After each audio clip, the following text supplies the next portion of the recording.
Well, hello to all my friends out there. This is Calabrios. IBF light heavyweight champion Bernard Hopkins says he'll be defending his title against mandatory challenger Sergey Kovalev next in 48-year-old Hopkins' first defense of his title. Now, earlier this week, the International Boxing Federation ordered Hopkins to face the 30-year-old Kovalev next rather than taking the optional title defense. Hopkins was supposed to be facing mandatory challenger Garo Marat, but he had visa problems and couldn't travel to the U.S. to take the fight. Now, with the Marat fight off, the IBF simply changed mandatory challenger by putting the dangerous Kovalev as Hopkins' next fight. Now, Hopkins said this on his Twitter, quote, "I respect and accept the IBF decision. I see this guy is good. I look forward to defending my title." He's definitely a much tougher fight for Hopkins than the Marat fight because Kovalev is unbeaten. He's really got good power, and he throws non-stop punches.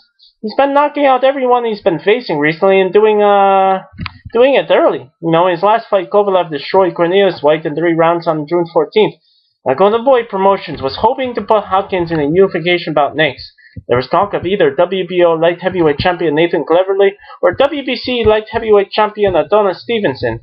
Now, to be sure, either of those fights would be a lot bigger than Hopkins versus Kovalev, and maybe a little less dangerous as well. But Hopkins has no other choice as of now but to take the fight, the Kovalev fight, if he wants to keep his IBF title. Now, Hopkins defeated former IBF champion Tavoris Cloud in his last fight and beating him by the 12-round unanimous decision last March in New York to become the oldest fighter to ever win a world title. Hopkins and Golden Boy want to look for big fights, but the IBF belt is kind of like an anchor right now for him.